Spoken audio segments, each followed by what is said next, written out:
Cheating. The relationship equivalent of playing with fire while covered in gasoline. We all know it's wrong. Well, most of us. And yet countless people take the plunge anyway. Why? What's going on in the heads of people who risk a perfectly good relationship for a few stolen moments of excitement?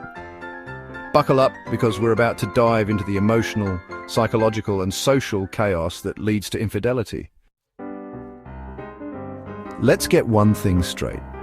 People don't cheat by accident.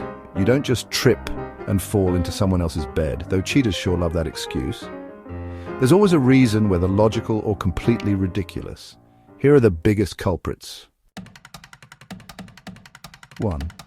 The thrill of the forbidden, aka the grass, is greener syndrome. Some people are addicted to the excitement of the chase. If something is off limits, it suddenly becomes 10 times more desirable.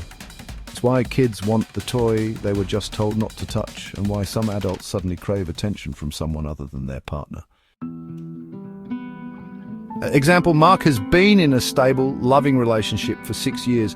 Then a new co-worker winks at him and suddenly he feels alive again. It's not that he doesn't love his partner, he just got bored of being too comfortable. And now he's Googling signs your co-worker likes you back. Mark, please sit down. Psychology.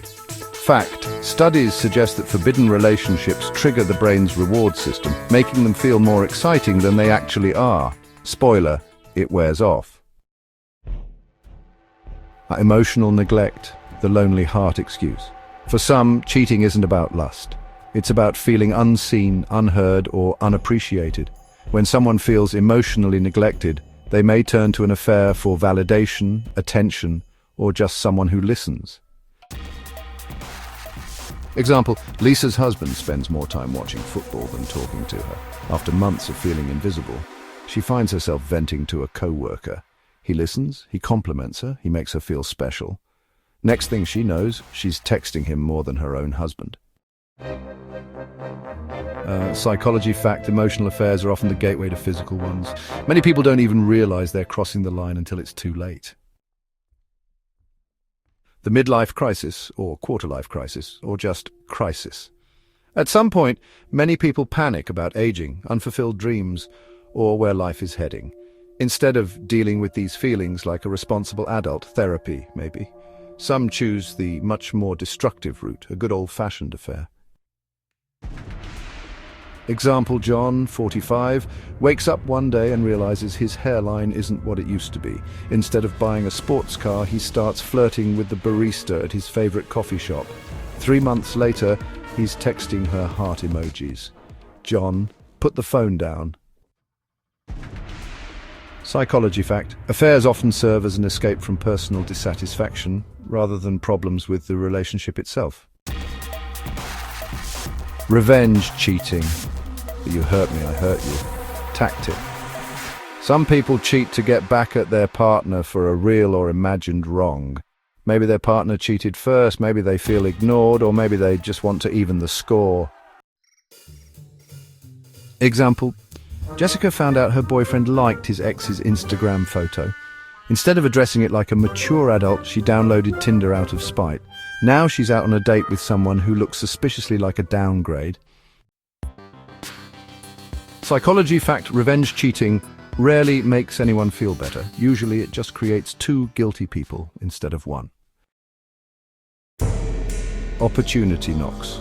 The right place, wrong decisions scenario. Not all cheating is deeply premeditated.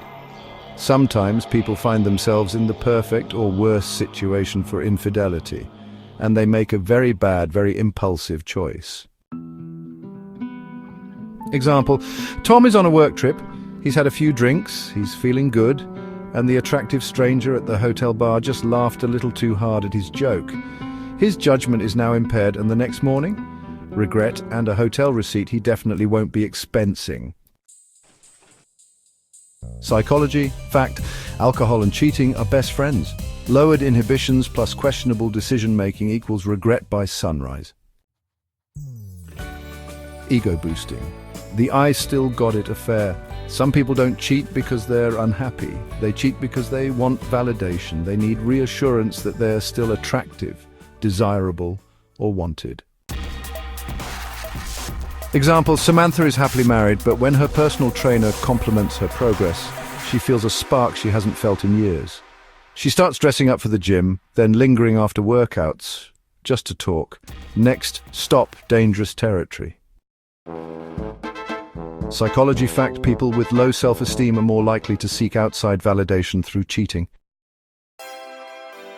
At the end of the day, cheating isn't just about being a bad person. It's about unresolved issues, bad decisions, and sometimes just plain selfishness. But the good news, it's preventable. Whether you've been cheated on, have cheated, or just want to avoid the drama altogether, understanding why it happens is the first step in making better choices. Next up, how to prevent cheating before it starts. Because let's be real, wouldn't that be way easier than cleaning up the mess later?